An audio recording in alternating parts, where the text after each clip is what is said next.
And we're live. Woo.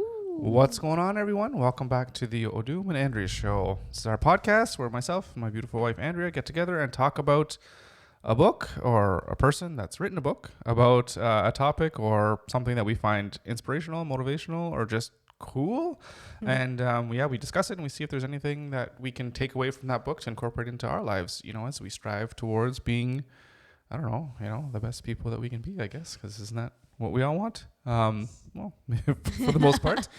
And today we're reading Educated, a memoir by Tara Westover. Let me just pop that up there. I always get my fingers in the way when I notice, but hopefully everyone can see that. Cool.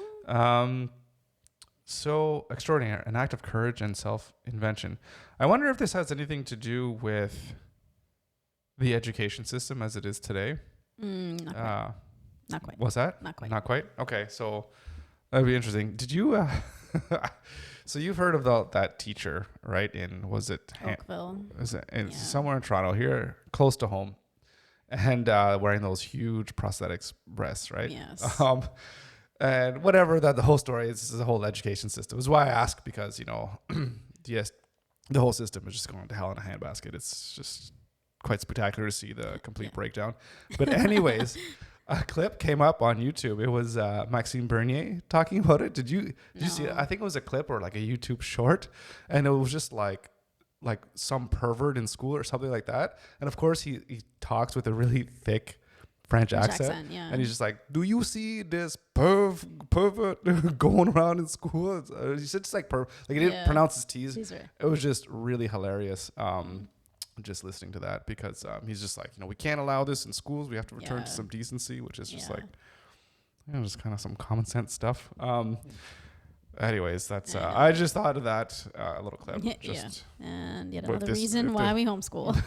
You don't have to deal with any of that kind of garbage. And do we even know if that guy's a troll or not? I don't know. There's stuff going around that he possibly is. Who knows? I don't know. That's the sad thing with today is like you can't even tell the difference between something so extreme over the top. Yeah. That before it'd be like, okay, well, this is satire or whatever. Yeah. But now it's like it's so over the top. It's like, that's just real life. That's just real life. I know. It's just so extreme. It's like it's unreal. Yeah. Anyways. Yeah. So Educated, a memoir, Tara Westover. We're about to get into it. So if you like any of our stuff, please check us out, odumandandrea.com. And with that being said, take it away. Tell us all about this Tara. So Tara was born in 1986. Actually, before I get into her story, I'll just say why I picked this book. I read this book, actually, this was second or third time I read this book. And I read it back when we were in Waterloo, maybe Sudbury, actually. Okay. So a while ago. And I had a friend who suggested it to me because we were homeschooling, and it is a little bit about homeschooling. So, but it's interesting because she faces a bunch of obstacles and is able to overcome them in this book. So, have we talked about this book before then? I think I have told you a little bit about it before. Okay. So you might know a little bit about it. Might sound familiar. Okay. We haven't podcasted about this. We haven't podcasted about it. No. So I remember that one we did about the education system or whatever. This wasn't part of that book. Well, I think the article that we talked about. Yeah. So they did reference. Or it was like a paper or something like that. Yeah, they did reference her experience in that one for sure. So that's what I'm saying. It might sound familiar to you. Right. So So Tara was born in 1986, and she was born in Idaho to a family where the dad was this survivalist, and they are Mormon, and so she was born in Idaho, and they lived kind of on a farm on this mountain in Idaho called Bucks Peak. And so what's interesting is her dad kind of wasn't always this way in terms of being a survivalist. Okay. He the first three, she has 7 siblings, she's the youngest. The first three or four boys, they were born, 2 of them I think were born in hospital, the rest were born at home. The first 2 or 3 had birth certificates. None of the other ones were given birth certificates. Interesting. They're completely off the grid, out of the system. Yeah, no medical records. The first 2 boys, I think, the oldest boys, went to school for a few years, but then they abruptly were taken out of school, and none of the other kids were put in like that elementary, high school or anything like that. By both parents? Were they both together then? The parents, yeah. But it was mainly like the dad that was driving everything. So, and then to kind of listen to her, like talking to her brothers, and they said like that, yeah, they remembered like a different father from like when they were younger to when he was older. So. Oh, like a different father, like mentally, like his not like yes, exactly. an actual physical. No, father. but like okay. yeah, different. And so, they never went to like a doctor or a nurse, like no medical help. Like everything they did was like complete self-sufficiency, like just them. And so, they were Mormon, and so her dad was always preparing for these like the days of abomination. And like, can you give me a quick rundown on what it is to be Mormon again? Like, what's their actual religious beliefs? So I actually don't really know. What like they just believe that in Joseph Smith was like the prophet, and that they're like a lost tribe of Israel, and there was this area made for them in Utah. That's where their main church is in Salt Lake City, Utah. But there's a lot in Idaho as well. Is it an offshoot of Christianity? I think so. Do they use the Bible? Ish. I don't really know. It's not super important to this story. It's just that they are Mormon, and even that their family is quite different from like typical Mormons. So, but that's the religion is what's driving them to be like isolationalists. I don't know basically. that it is. I don't know that it is. It's just mainly the father. So the one thing that happened was, I don't know if you're aware of the Ruby Ridge incident at all.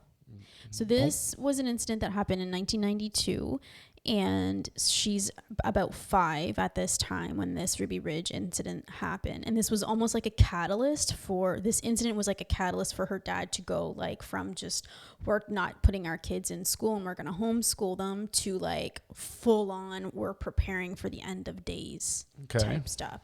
And so what happened with Ruby Ridge was, the real story is, the U.S. Marshal Service went to go, there was a warrant for this man. I forget his first name, but his last name is Weaver. They went to go get him for this bench warrant. They were kind of like, not isolationist, but they homeschooled their kids as well, and just wanted to kind of be away from society. And so he was going to be arrested for like a gun offense or something like that. So they go, and then just like all hell breaks loose, and it's like an 11-day siege on this home in the woods, and his wife is killed, the baby is killed, and his son is killed. So cops were going to go arrest this other guy, this other family. Take him into custody, and then take him to... It was just a firefight. Yeah, and then it's just all hell breaks loose, and accidental things happen. The FBI is involved. Like it's a really bad situation. And so the dad sees this happening, and then something clicks with him, and he's like, well, that's going to happen to us. But he sells it differently to Tara, and it's not until later on that she hears the real story of what happened. Tara's the daughter, though. She's the daughter, right? Yeah. So what she thinks happened, and how her dad told the family, was that the ATF, or the U.S. Marshal Service, and the FBI were coming in to take the kids away because they were homeschooled. Yeah. That's not what it was at all. This Weaver guy was involved with white nationalists, and there's more to the story, right? Sure. But he uses it as then an excuse to, they start like canning everything and doing all kinds of prep work, buying guns and hiding them, and like all of these survivalist things, so like that they're ready for when... No, you gotta have all the guns. Yeah, so for when shit goes down. And so, her mom is a reluctant midwife. She doesn't really want to be a midwife, but her dad is like encouraging her to be a midwife, because again, it's... So Tara's grandfather is encouraging. No. Tara's dad is encouraging her mom. Sorry, I said her dad. I thought you meant like mom's dad. Yeah. Is encouraging her to do the whole midwife thing. So she's at first like an assistant midwife. Like there's no, like, to be an actual midwife, you have to go to 4 years of university, Yeah, right? I mean, you're helping people give birth to you need babies. you need to know some stuff. So, but she's none of that formal education. She's just an assistant midwife, and then eventually she becomes the main midwife.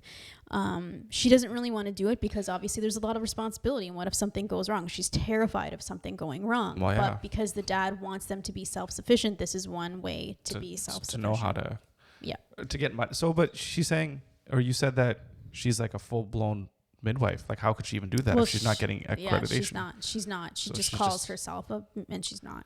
Right. And not only that, she's like an herbalist as well. So she does a bunch of stuff with like essential oils, homeopathy, which homeopathy. Yeah. It's so dilute. There's nothing in there. You can overdose. Well, if you don't take it, you're gonna overdose. No. But not only that, she even gets into what's called like weirdo stuff, like it's called energy work, or she'll like tap something and figure out what's wrong with you, and then it's just very esoteric and just very, very weird. Yeah.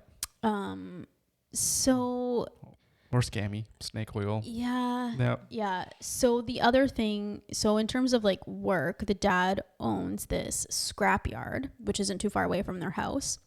They must have a lot of land, right? Because you said they're on a mountain, but a farm. So farming on a mountain, they're on the mountainside. And then like his parents live kind of close by too. So it's like his family's farm. So there is like a bunch of different families and everything. So he does this scrapping, and so the kids help him in this scrapyard doing scrap and everything like that. He like basically doesn't believe in any safety equipment, so these kids are not wearing any safety equipment when they're in there. So she starts working there when she's like 10 years old. And so that's kind of when they don't really do school anymore. It's just like she just goes to work to help them. So their school isn't really, it's not really a homeschool. And basically it's just like, if you want to learn something, you're just responsible for teaching it to yourself. And I think it started out as the mom was kind of doing some more formalized thing, but then the dad was just like, well, no, I need help in the scrapyard to make money. So figure it out kind of thing. So they eventually go to Arizona at one point because her dad's mom and dad, so her grandparents, they have like a little like a trailer in Arizona where they go in the winter.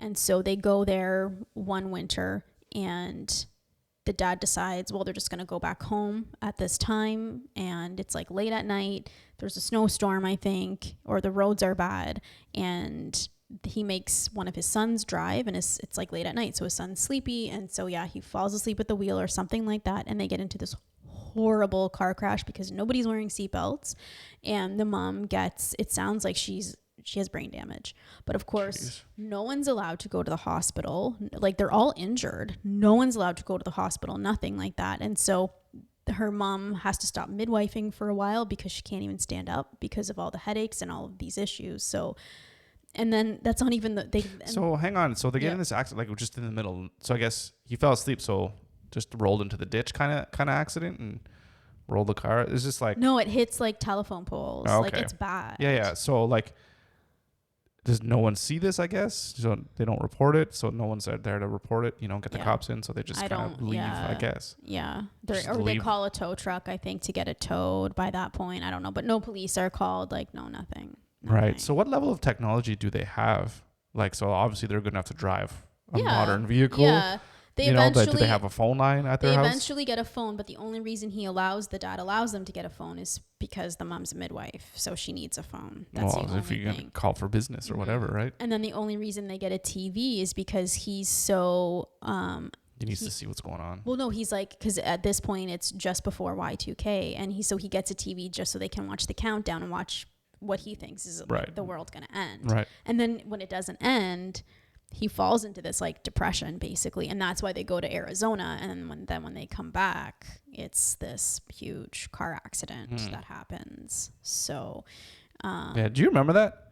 Everyone was like, oh, planes are gonna start falling from the sky, and because what was the whole thing? The whole thing was like all the computer programs, all the code was like, instead of 4 digits for the year, it was only 2 digits, like 99 or whatever. And then like, if it turns, all the computers aren't going to know what's going on or whatever. Then everything was fine. I do remember too staying up and watching, like, because where like Australia is 12 hours ahead or whatever it is, Yeah. and they're like, oh well, it's midnight there in Australia and They're just everything's fine, and like where it's like noon for us, it's like, well, Yeah. I guess everything's fine then. Okay. Yeah. Yeah, it was interesting. Yeah. So the big issue though is like the scrapyard. Everyone that works there gets injured at the scrapyard because there's no safety at all. There's so many it's just like old cars and metal and I junk. think it's just junk, and the whole thing is like, Although that's valuable metal though. Well, that's the point, right? Is like they're separating out like the aluminum, the steel, the copper, the iron, like all of these that's things. actually, you could make a lot of money, shit ton of money doing that. So they're doing that, and so at one point she tells us one story where they fill this big bin, and he's going to use the forklift to put this bin into like a truck or something like that. Mm-hmm. He wants her to, once he puts the stuff into like the bigger bin, to kind of like push it down so more will fit in. And so he's like, well, just jump up on the bin, I'll lift it up on the forklift, and you'll get off before I dump it in to the bigger that's container. not a good idea. She's 10. Yeah. And so, of course, you're 10. I don't care how old you are. It's not a good idea. Your dad's the authority of your house. Of course you're going to listen. And you don't have a choice. There's no helmets. There's no nothing. So what happens is she gets up there and she falls, and a piece of metal pierces through her knee, and she gets pinned there. And he doesn't and it's so loud, so she can't even yell at him. And so he tips it. She actually eventually then kind of falls out because, it comes out of her knee, and then she falls like 8 feet onto the ground. And still nothing changes, right? Like all these accidents happen, nothing changes. So how long did it take for her to recover from that? She didn't get I don't lucky know. she didn't get infected. Well, I know. When lucky she didn't lose her break her leg. back The other thing lucky she's not dead. No, I know. The other thing is one of her brothers, they're cutting off the gas tanks from cars. And so they have to get all the gas out of the gas tanks first, and then use whatever it is. It's it's not a blowtorch, but it's something to get rid of these gas cans. Like a welding thing where they're... It's something, and not welding, but it's just using the heat to there's just cut a spark and a fire, and her one brother, his whole leg gets completely burned. And especially if you're covered in gas, just going to go right on there. The sparks. Yeah, so she tells that story. It's horrifying. It's horrifying what happened. But again, no hospital. No one's going to the hospital. It's incredible that these people are even alive. Yeah. So... Yeah, I mean, anyways, I'm just letting you tell the story here, but that's just sad. I mean, you talk about child abuse, child labor, all these kind of things. I mean, it's just... Yeah. It's it's just really frustrating when there's actual people in the world that are going through such hardships and where they're in situations where they shouldn't be. And these are where we need to be spending our resources in terms of getting kids out of these situations and taking care of them. But it just seems as if we're so worried nowadays of just such superficial things of, I don't even know what to say. Yeah. What the whole, everyone's gripe is right now, right? Everyone's focused on things that are not the right things to focus on. Yeah. Anyways. So then, one of the sons, because he has all of his sons are helping him in the scrapyard, but of course they get old and they want to do their own thing, and so they leave. His one son and her brother Shawn comes back. The dad asks him to come back and help out because one of her older brothers decides to actually go to university. And goes to Brigham Young University. So Brigham Young University is owned by the Mormon Church. So it's kind of more acceptable than the other universities because her dad's completely against university. He thinks that by this point, the Illuminati have infiltrated medicine. They've infiltrated the education system. And he even believes that they've infiltrated the Mormon Church. And Illuminati is just... just people that are controlling things behind the scenes. Is that the lizard? I think lizard heads? people. I or think is that so. Different. It's probably all the same. Who knows? Yeah. Well, it's funny. I'll say this one thing is that a lot of the things. I guess maybe we'll talk about this when we recap. But a lot of the things that he's doing, it's I actually like that, and I agree with what he's doing in per se, but obviously the reasons why he's doing it are completely different why I would want to do, you know, the things that he's doing. So that's really interesting, is people's motivations. It's like it's funny because you could end up getting to the exact same thing, but having two completely different points of view as to why you want to go there. And then as a quick example that people might be familiar with, like you look at the Freedom Convoy that happened here, where somebody will support it because, you know what, I just don't think that the government should be allowed to say what I can or can't do with my body. As an example, maybe that's a reasonable choice, whatever, or reasonable position to have, whether you agree with it or not, whatever, maybe it's reasonable. So that's why I support it. And the other people will be like, I want the whole world to burn and whatever, and I don't want the government, you know, and then that's why I support it. And it's like, you know what I mean? It's two completely different things. Reasons. And then, but yet, so it's really funny how you see that in so many things in the world. And that's why everything is so nuanced, where you can't just look at a situation and be like, everyone that's talking this way, that's because this is what they believe in. Mm-hmm. You know, you have to look at the people's individuals and as individuals and what they're saying. There's and nuance. Kind of what their philosophy is. Yeah, exactly. 100%. Yeah. It's interesting. So this brother Shawn comes back to help out, and this brother Shawn is horrible. He is manipulative, abusive, especially against women. He has I wonder where he gets that from. A horrible thing against women. But at the reason he comes is because her other brother, Tyler, who's younger than Shawn, he leaves to go to BYU to do mechanical engineering. This guy's so smart. He basically taught himself everything, took the entrance, almost like an SAT, I think, exam. It's called the ACT exam to get in.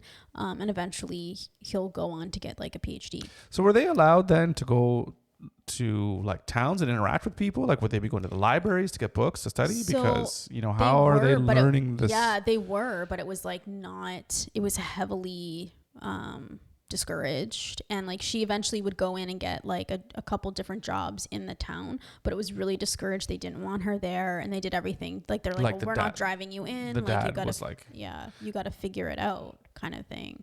Yeah. Well, because I mean, you're telling me that the dad was like, oh, we got to figure it out. Well, okay, I'm sure I'll teach myself, but I need some tools. You know, I need to get some books. So they have to go, whatever. So they go and figure it out. And her brother Tyler, because he's kind of the first one to do this, he helps her because he knows this. Obviously, he knows what she's dealing with. Right. So, but this brother Shawn, like his abusive behavior is just.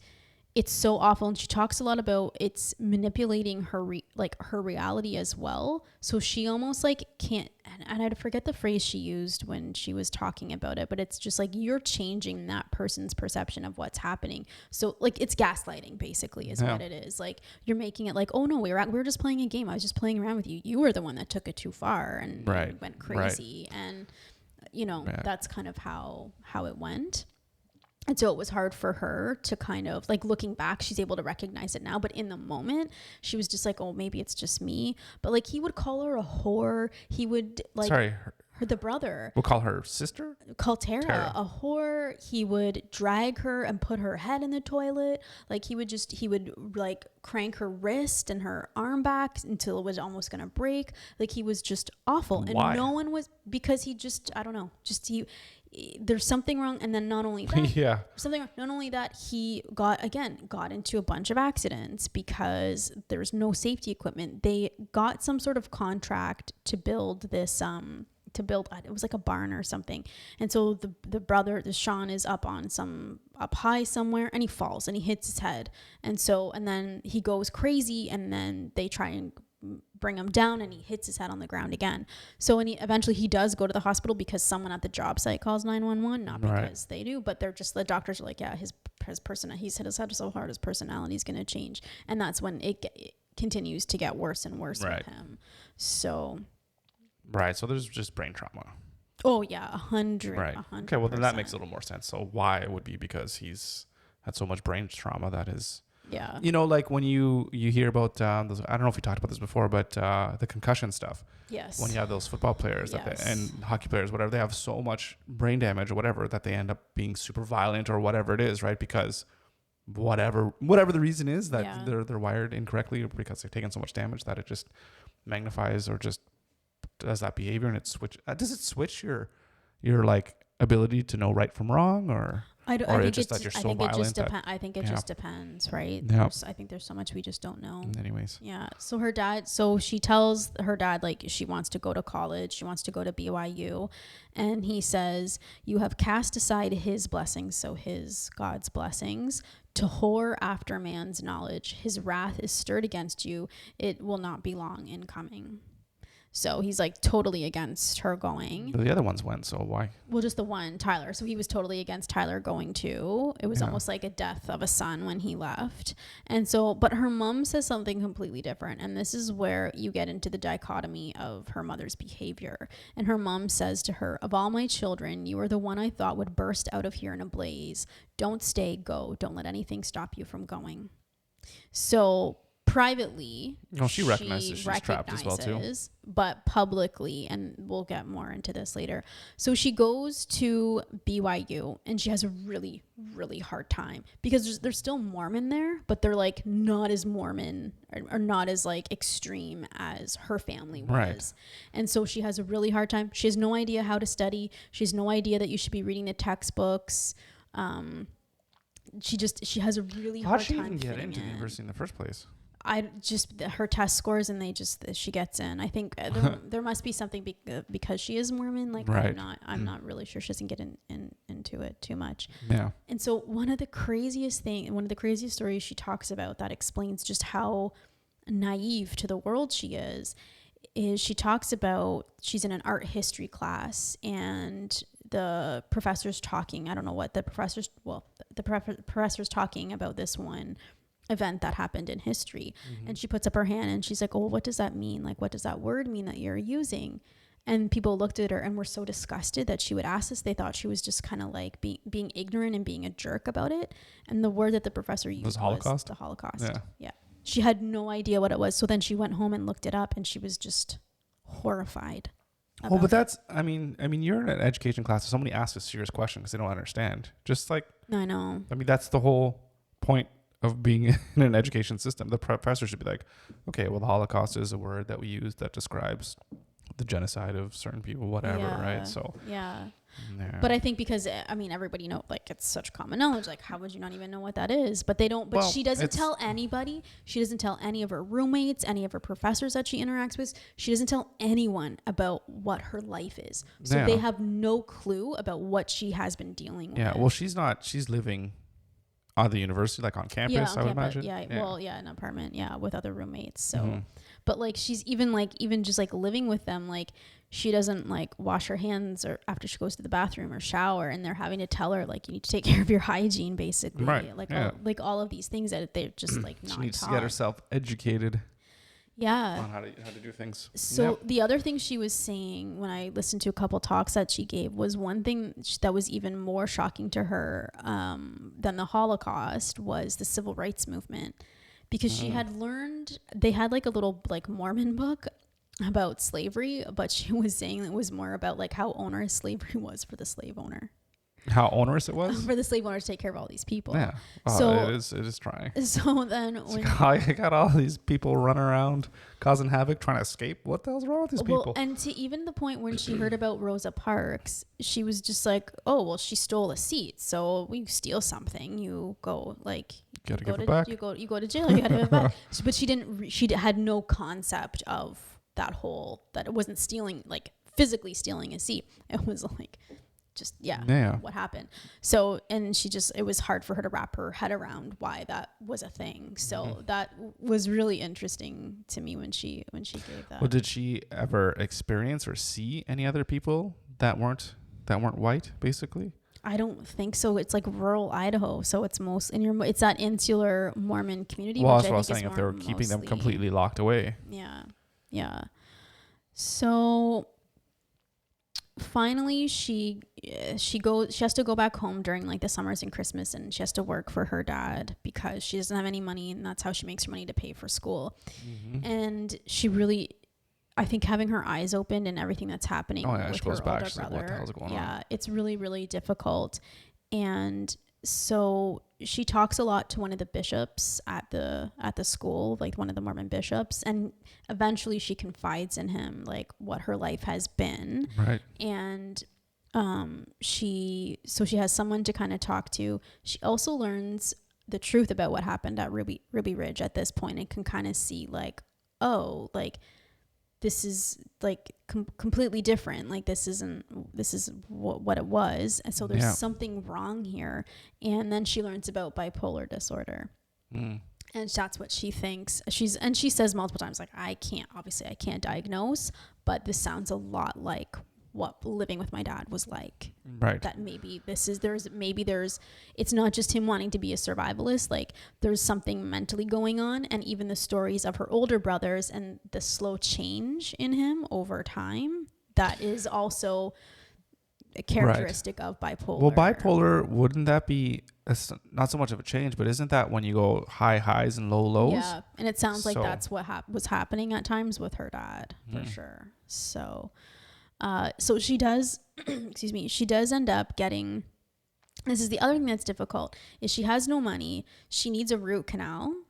And so she doesn't want to take money from the Mormon church. She doesn't want to take like a grant from anybody. And so finally the bishop is just like, okay, I'm just going to write you a personal check because you're in so much pain. You can't go on like this. And grants are free. Just take the money. And she was going to have to like leave school because she was in so much pain. So she finally gets the root canal. She applies for a Pell Grant, which was when the Stephanie Land from Mage, she got a Pell Grant too, I'm pretty sure. Okay. So she gets this grant, and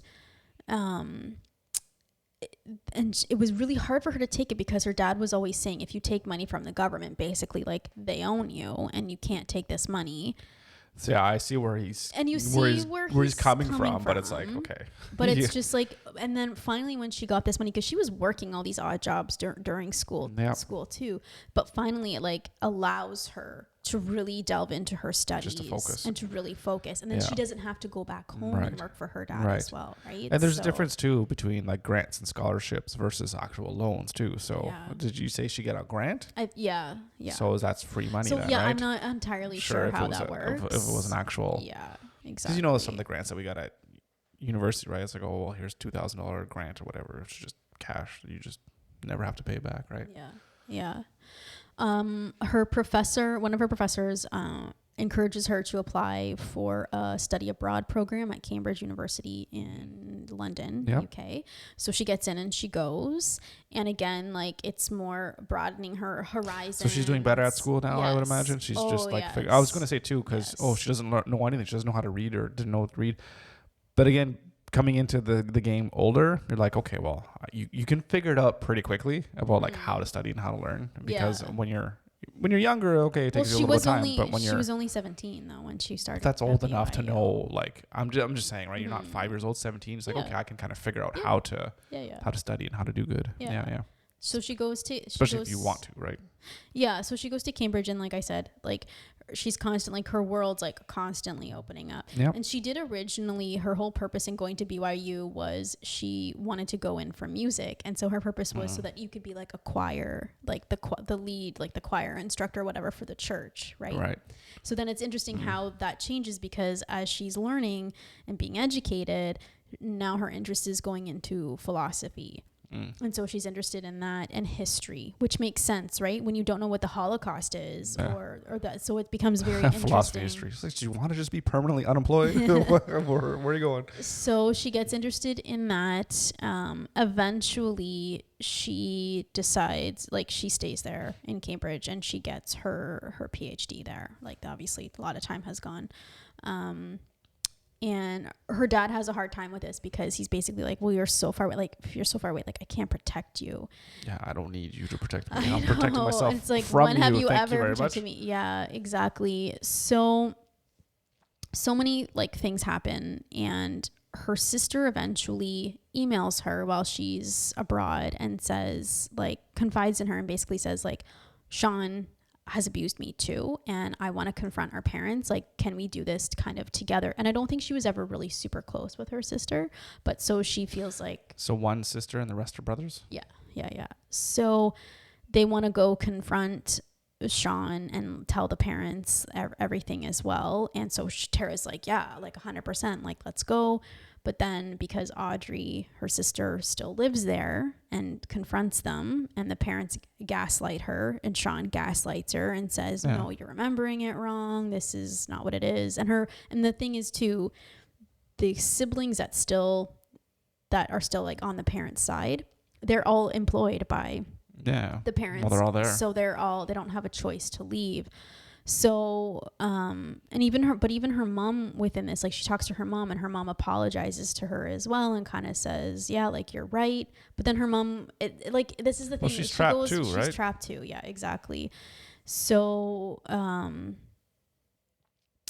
so then basically it comes to the point where they think that Audrey retracts everything she says, and then the dad and the mom just say, to basically tell everyone, Tara is been influenced by the devil and she's trying to break up our family. Everything she's saying is a lie and false, and basically they just won't see her anymore. Yeah. Tara asks her mom, she goes back to Idaho and she goes to her mom's house, which is in town, and she asks her mom to meet her there, and the mom's like, no, because you're not going to see your dad. Why would I go and see you without my husband? Like, you know, basically picking the husband over the kid, right? And just so that's kind of how it is now. She has two other brothers but they also both have PhDs, and so they are like in close contact, and they remember things how she remembered them, and that's a big theme in the book too, where it's like she's like, did I remember this correctly? And so she had to ask those brothers, like, did this really happen? And even one of Shawn's old girlfriends is like, you know, Tara, you're 100% right. Like, that he is abusive. He was abusive to me even, and all of these things. So it's like, not like vindication, but it's just like, yeah, like this did happen. Like my reality, like it did happen, when everyone else is saying, no, you're remembering it wrong. So, but is all the people saying that she's remembering wrong actually making her second guess herself? It did. Yeah, because, it really did. Yeah. I mean, I could see. It really did. Yeah. Yeah. Yeah. So, yeah. And so she talks a lot about too, like, how can you know, her dad, he had this thing with like no safety, and it's like, how can you believe that he still like loves you, even though like he clearly it was a complete disregard for your safety. But she said, like, you can, because that was just his way, and he was trying to protect me in other ways, but like just not this one. So I found that kind of interesting too, how she was able to accept, like, she does believe her dad loves her, but just right. So like, cause he wasn't physically abusive or anything like that, right? Yeah, he was. Yeah, no, it doesn't sound like it was just this brother, but they just didn't protect him. Yeah. And she does say, like, she has a hard time with her mom, because her mom was so back and forth, like supporting her, but then and saying like she believed her, and then like kind of retracting it. Right. So yeah, and as a mother, it's like, yeah, I'm always going to pick my kids. I'm always going to believe my kids and be there to protect them. So yeah, I mean, unless the kid's a liar, you gotta, of course. You know, but I hear what you're saying. Yeah. That's an interesting scenario, because I'm trying to gather my thoughts here. Because do you find that it is one of those things where the abuser is trying to justify what the abused is trying to justify what the abuser has done with them? Because you hear those things where like, oh, why is it, you know, when the kidnapper or the kidnappee like sympathizes with the kidnapper, I don't know what they call it. Stockholm syndrome. Yeah, I don't know if that's a real thing or. Yeah. 100%. So do you think that's what's going on here, or do you think she's just like being like honest and being like, well, that's just what he thought he was doing right in terms of raising us? The dad. Yeah. No. Does she think that? Does she think that it's?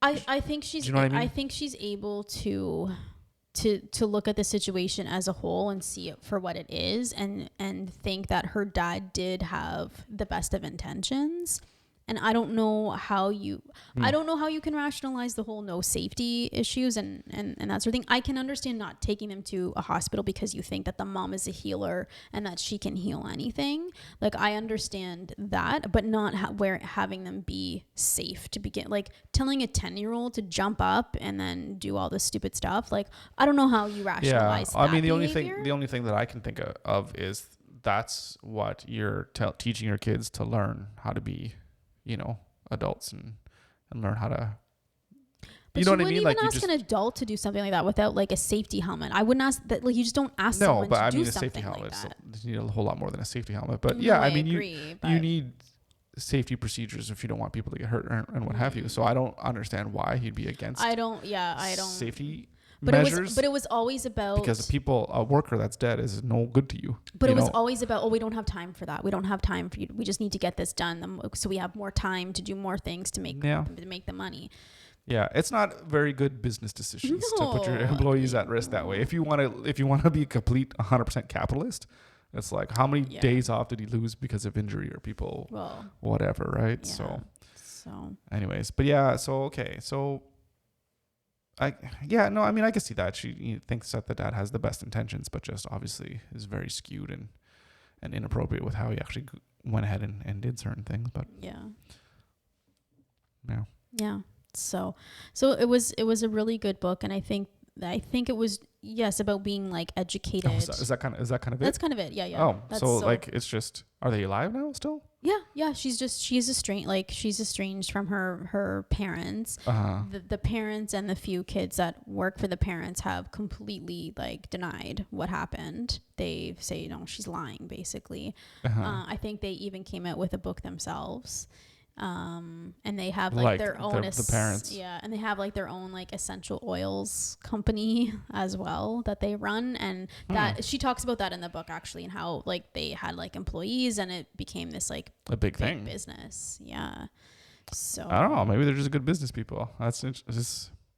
And what about the other two with PhDs? So the three of them are stay in contact, but those two are shun out as well? I don't know that they are, because they didn't make those allegations. Tara made the allegations about the abuse. Was it allegations, or was it just talking to them? Well, just talking to them, right? And telling them what had happened. Yeah, they didn't believe it. So, yeah. I don't know. That's weird. So I guess what's the, like, her message of, it's just her telling the story? There's no real telling the story, and it's also about like becoming educated and how she defines like an education and being educated, and she talks a lot about it in a couple of the talks that I saw her give, which are really good. And how does she define it? So it's basically just like, it's not just like a one-time static thing. It's like an ongoing process in and of itself, right? Like, you're not just educated, like that's it. And I think for her, it's like educated in many different ways, like educated into her family in that situation. And But it's funny though, because it's through, she was quote unquote educated through the traditional, I guess like we were in the university system, which I would say for now is not the best way to go about being actually educated. It's funny though, because you hear like, what does it mean to be educated, right? Some people are like, well, it's because you have to go to school and you have to get a degree. And other people, it's like, well, you just have to build a business and be super successful that way, and get lots of life knowledge that way, or be just have all that, whatever real world experience to be able to know how to do things, right? So, but I guess her thing is like, it's up to you what education you want for yourself. Right. It's self-directed, and it's like her dad always said, like, it's easier for you to teach yourself something, and that's how your education should be, and that's kind of, to a certain point, mentorships, mentors are really good too. Yeah, and she had many in this book, right? So I'll say that. So in terms of the dad's philosophy and what he was doing, I absolutely love that whole idea of, if there's something that you want to learn, like we're in this house, we got this land or whatever, you guys, you have the freedom. Whatever you want to learn, you're going to be responsible for that. Yes. So you go at it. So I love that. I think you do need to rein things in a little bit and provide a little bit more structure, but at the same time, out of 8 kids, 3 of them getting PhDs. 7 kids, yeah. Oh, seven kids? 7 kids. So that's I almost know. 50%. So that's a pretty high success rate. And it's not just like, and like, so or one of the brothers, it was like mechanical engineering. I think the other brother was chemical engineering. So it's not like, so like, whatever it's not stuff. like, It's like heavy. You know, like, gender studies or whatever kind of, whatever degree you can get. Yeah. But so, you know, there's something to be said for that. And I mean, the other one that's obviously abuse or whatever seems like he just has There's crazy head trauma. And whatever. So that's like, okay, well, and what about the other ones? Are they just, I mean, they're okay, I guess. What do they do? There was like they're one part of the business or like, whatever? Like one's like a truck driver, I think he's like a long haul driver. Yeah. I don't know what the other one is. The sister works. I think, a couple of them still like they work. I think one of the brothers works for the business. They're and helping create a big business. They're probably making good money if they're having employees or whatever. So I don't know. There's something to be said for that. But I think, like talking about that though, like, and even like kind of like our philosophy, and I mean it's always changing and growing, our philosophy with the kids and homeschooling the kids. It's just like, you know, we'll teach you the basics, but like whatever you're interested in, like let's really focus on that and let's delve deeply into that. Like, you know, they're interested in biotechnology and not necessarily something like chemistry. So like let's really focus on what you're interested in rather than waste time on stuff that you're not really going to care about. And if you want to learn, if you want to learn it later on, then you know how to learn. And basically I think it's like teaching kids how to learn. I was just going to say that's probably the most important thing is learning how to learn. Which is difficult because you have to, everyone's different in terms of how they would like to learn. Some people like to just read things. Some people like to, you know, watch videos and then duplicate what they see. So there's lots of different ways, and they just got to figure out what works for them. So that's really cool. And I love the fact that they just have like a huge piece of land, because I think that's very helpful as well too. Land and being out in nature, not necessarily that they were out in nature per se, but they're just out. Well, they're always outside, just doing shit. Yeah. And in your younger years, I think it really helps provide that good foundation of being, I don't want to say the word like responsible, but it does give you that awareness of, like you said, safety and kind of figuring out what's dangerous and what's not, and not being afraid to go out there and explore different things as well too. So I think that really helps you provide a good foundation of, I don't know, self-awareness, maybe. I don't know, confidence, I guess, or maybe not. I don't know, right? So I think that's a really important thing and something that is lacking today. And I mean, it's lacking for us because we're in a freaking apartment building. There's no areas that we could just let the kids, but we do just go. But you know, there's no crazy fields or whatever. There's no mountains that they can just go climb or whatever. We have a forest in the back. Yeah, but we could just go walk. But you know what I'm trying to say, right? Sure. It's not like we have all this wide open acreage and we're doing farming and they're learning how to take care of that. They're learning how to can foods and doing all that kind of stuff. So there's not much of that here. And that's something that I would love to do, is to get that land, to be able to have that freedom of just like, go. Kids could just go out whenever they want. And like, if they're not here, it's like, well, where are they? Or is everything okay? And you know, even now, if the kids are going out, it's like, oh, well, are they all right? Or what's going on? You know, who knows? Because there's sketchy people near or whatever. You know what I'm saying, right? So For sure. Yeah. Yeah. So now she is, what is she doing now? So she writes a lot now. I mean, this book sold, it was like bestseller for like 2 years in a row. It sold like 8 million copies. Like, it's huge. Really? Okay. Yeah, it's huge. She's won a ton of awards for it. So what's your rating? 1 to 8 or 1 to 8?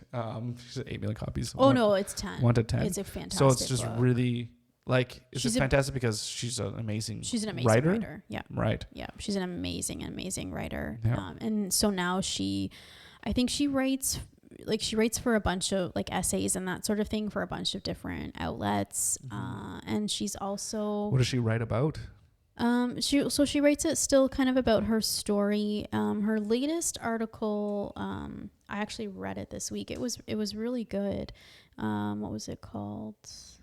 That's not coming up. Because does she write things that help people, like give advice or whatever, or not just?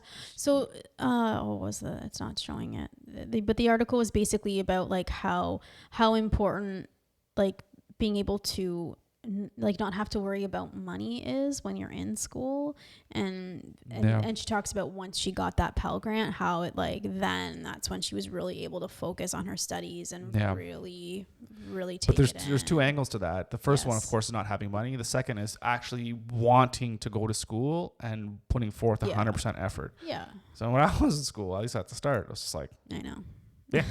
But like I wanted to do everything other than actually go to school and study, right? Like, so you have to want to be there. But then, yes, of course, if you want to be there, then not having to worry about money frees up everything, right? And that just goes with knowing who you are and knowing what it is that you want or what it is that you're going after, and just putting in the effort to go get after it. And of course, having money frees up that time.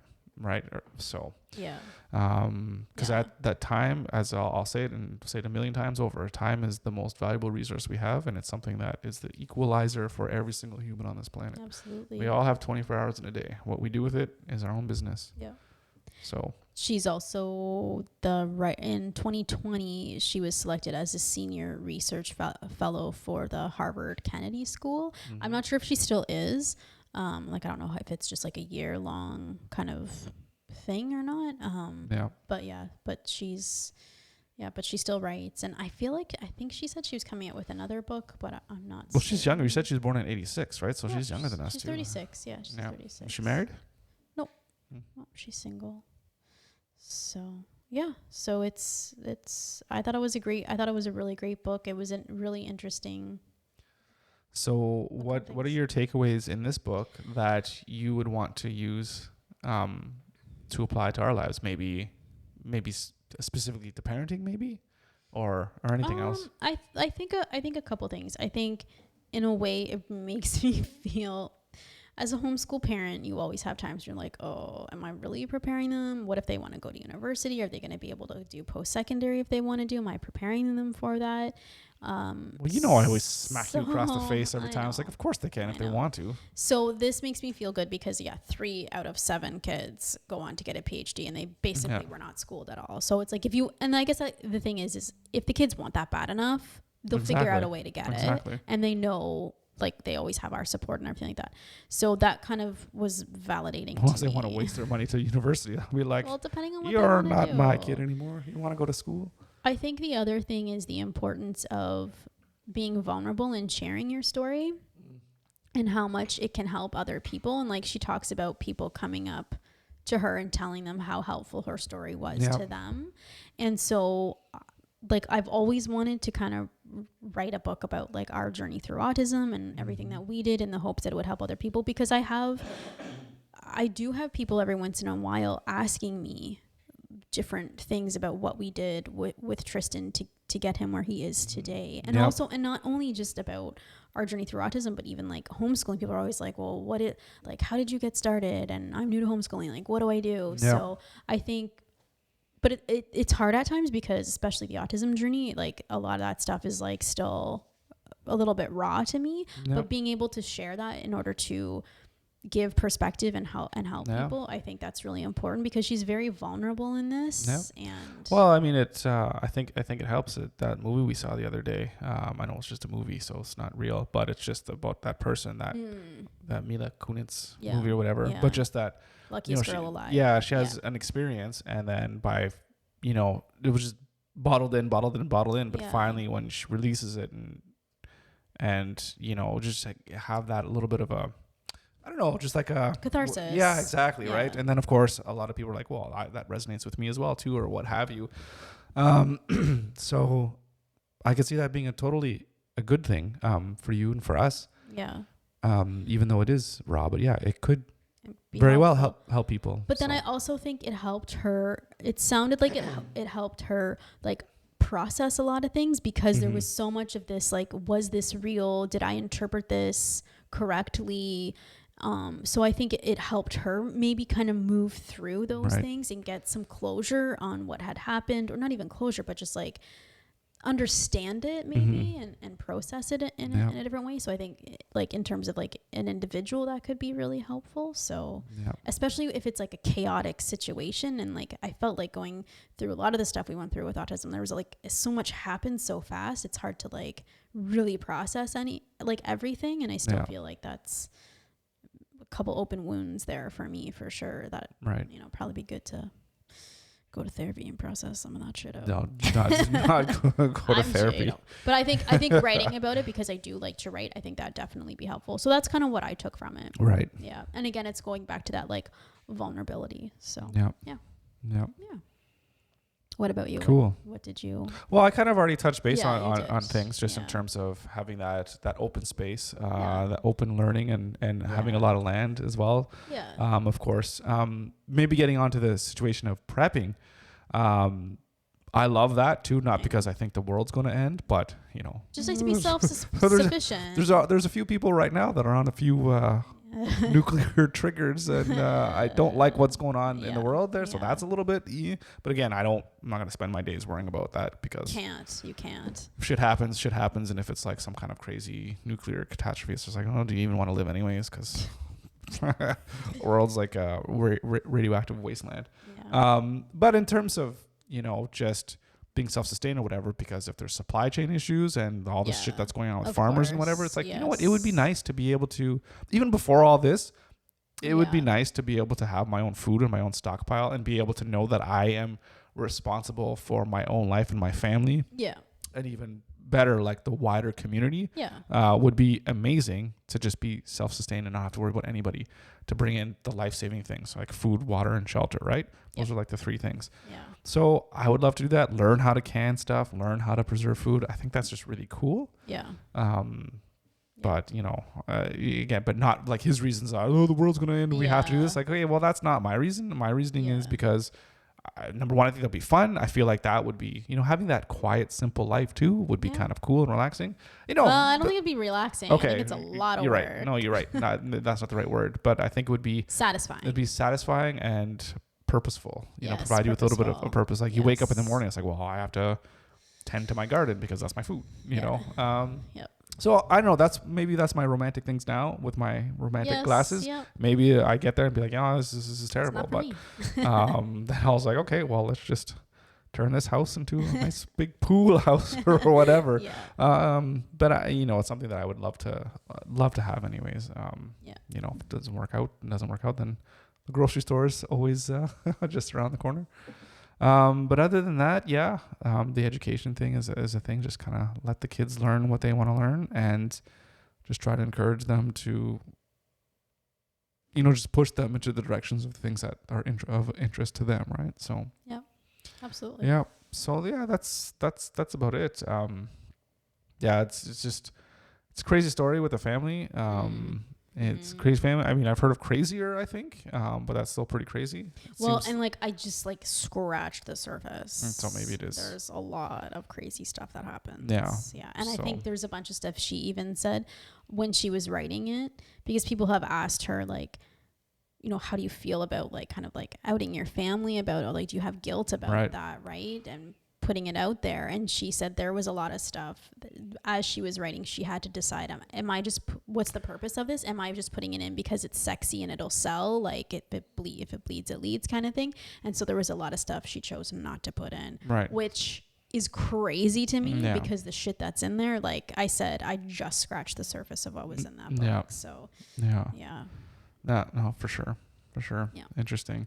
And you give it a 10 out of 10 in terms of a good, so that's fantastic. Already the top of the top. So, which is crazy. Fantastic. So educated by, what's her name again? Tara Westover. And all the names, her parents and her brothers and sisters, they're all aliases. She doesn't give their actual names to protect them. But her name's Tara. Yep. Right.